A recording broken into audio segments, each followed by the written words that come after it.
are so excited to have one of our very, very, very, very, very favorite special guests on. Favorite person on the planet Earth, U.S. Representative Suzan DelBene. I am very lucky because guess what? She is in my district, so she is the representative who represents where I live. But she also does an astonishingly good job representing moms, families, children, the economy all over the country. Welcome, U.S. Representative DelBene. Thank you, Kristen. It's great to be here with everyone. We've got a lot of work to do.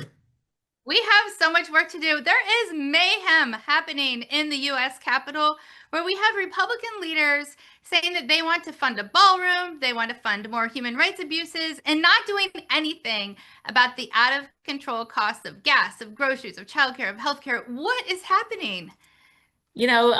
Their focus is not on families. It never has been. We have seen over and over priority given to the wealthy and the well-connected while families struggle. And you talk about legislation that is being considered right now. Republicans want to spend over $70 billion funding ICE and parts of the Department of Homeland Security with no reforms. And as part of that bill too, they want to give $1 billion for this ballroom that's a vanity project of Donald Trump, doesn't save costs for anyone, something that he said was going to be paid by private dollars. And now all of a sudden they want to give him $1 billion to do that. I think that's about as clear as it can be that they don't have the priorities. They're not focused on lowering costs for families. In fact, their policies have only raised costs for families on food, groceries, housing, childcare, gas prices, everything going up. And so people, their budgets kind of are their priorities. The fact that this is their focus shows you where their priorities are. Yeah, the priorities are in ballrooms, not emergency rooms. A lot of people don't realize that over the past year, there have been tremendous cuts to our healthcare that actually are going to have the most extreme cuts come into play in 2027. Hello, that's next year, and then roll out over the next decade. And I'm wondering if you can sort of share with our audience what are those cuts, which I think need to be reversed. And I know you do too. So knowing what the cuts are so we can reverse them is so important. Well, they started with their big ugly bill, slashing Medicaid, kicking, millions of people off of healthcare, then cutting the tax credits that help people who got their healthcare plans off of the exchanges across the country. So they've driven up premium prices for everyone. More and more uncompensated care, people who can't afford to have coverage anymore. That's on top of tariffs that have raised prices on everyday goods, have raised prices of food for folks across the country, slashing programs like SNAP that provided important nutrition assistance. All of these are things that have made life harder for families. And to what point? For tax breaks for the wealthiest and the well-connected, that was their goal. And we need, and I think people across the country want folks who are going to stand up for them and put them first. And we know when we help uplift our communities, uplift moms and families, everyone does better. So that should be our priority. Yeah, and one of the things that has been really, really, really important to note is that Democrats do not share the same policy priorities as Republicans. Sometimes people think, oh, everybody in Congress is for this mayhem that's happening. That is not true at all.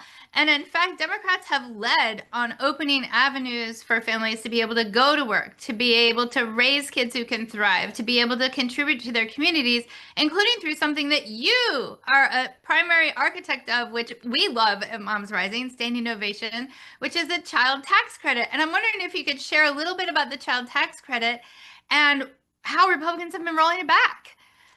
Absolutely. So during COVID, we passed legislation to expand the child tax credit in two very important ways to make sure that it was advanceable and refundable.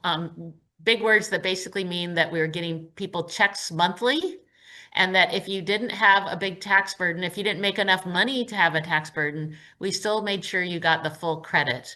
And so those checks were going out to families, helping them pay for things like food, like housing, like childcare, formula, diapers, all of these important needs that families have that moms absolutely understand. And we cut childhood poverty across the country almost in half. And then that program expired. We tried to make it permanent because we know when we make investments in our kids and in families, they grow up healthier, they have better outcomes, our communities do better, and we save money.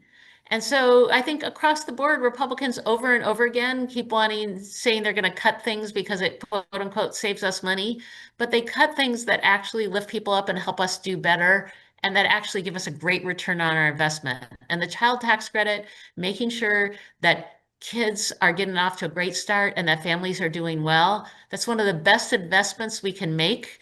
And it lifts up everyone in our community. So we need to keep pushing. I'm still pushing, want to see that permanent, want to make sure that people are able to help their kids and their families get off to a great start.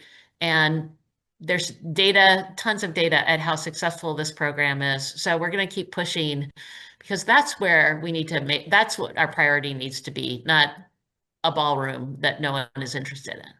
I 150,000% agree with you. And I'm glad you brought up the return on investment or ROI because, hello, we have a situation with Republican leadership that my grandma would call penny wise and pound foolish, meaning they're making cuts now that actually cost us way more in cuts later down the line. And for example, childcare analysis shows that for every $1 into childcare, we get back $7 to $20, depending on what's happening in that child's family. So again, that's $1 in, $7 to $20 back out. Similarly, SNAP, $1 in, Republican estimates are $1.73 back. Similarly, healthcare. Hello, we are hearing from moms across the country that they are not going to needed doctor appointments that because they're trying to pay the rent. Now that does nobody good because that means that healthcare problems are compounded over time. People end up more likely to miss work, more likely to have more costly healthcare experiences, and that also impacts us all. What do you think it's going to take to get through to Republican leaders and say, hello, your math is not mathing, and in fact, it's pushing the families of America underwater in their own checkbooks? Well, I think that's what you and so many moms across the country are doing, which is speaking up and sharing your stories. Because, they can talk about how it's saving, but we all know that that's not what's happening on the ground. We know the impact that cuts have had to programs that help support our communities. So instead of talking about it as a number, talk about what it means on the ground in your community. Talk about what it means for your friends, for your neighbors, for you. Those stories have been incredibly powerful in making the case why we need to make sure we're making investments in places that make a huge difference and give us a great ROI, to your point. But also kind of highlight the fact that when we cut these programs that are making a difference, that they actually do damage. It's not about savings. It's actually hurting folks and making it harder for everyone. Cutting healthcare when people don't have access to healthcare, people don't do as well. They're sicker. Our whole healthcare system suffers. That's not improving anything for anyone. Your stories make a huge difference. And just thank you for folks for sharing your stories with members of Congress all across the country.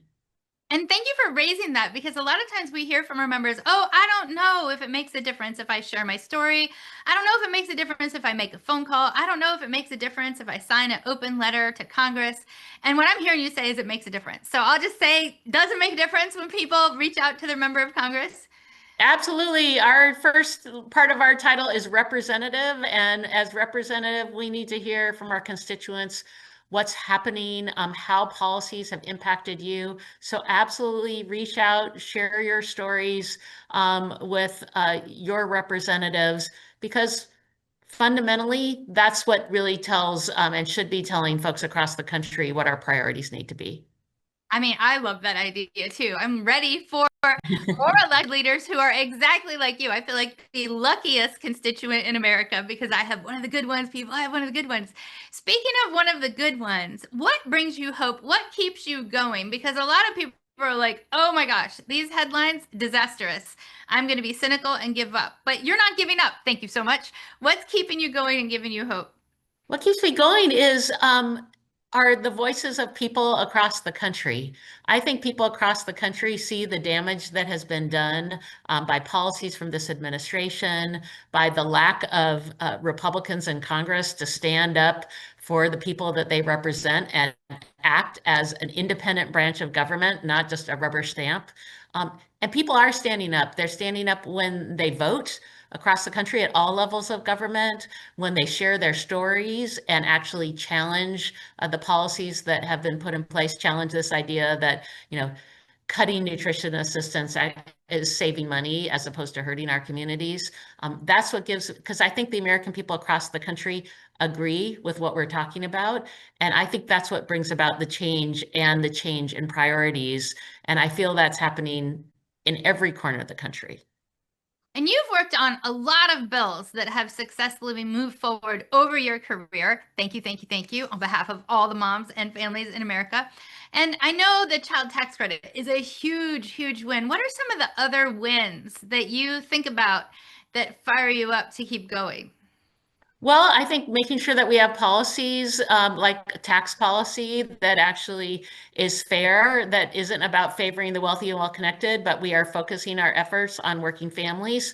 Um, Making sure, and I know you all have talked about this a lot too, we talk about kind of the care economy, what families are going through from having young children all the way through to making sure our seniors have a healthy and a retirement and are financially in a position to be strong throughout retirement, making sure we're addressing those programs and the need for services, making sure that we're making investments in our workforce across the board. We talk about, caregivers, making sure that caregivers are able to get by and are valued. I think we all value them. And I think all the folks that you work with, all the moms have been really clear about the importance of that. And there's policies we can do to help, making sure we have childcare across the country that's affordable and accessible near near where you live, not hour drive out of the way. All of these things are critically important, and those are places where Congress has a role and a say, but frankly, we have a say at all levels of government, and so it's the collective work that we do together that's going to make a difference. Yes, you heard it directly. Get involved at city, county, state, and federal level. Don't give up. There's hope on the horizon. There are superhero leaders like U.S. Representative Suzan DelBene who are fighting for us every single day in our nation's capital. Thank you so much for being on. Thank you for all you do. Thank you for sharing the hope. Thank you for moving the change. Thank you. Thank you, and everyone stay involved.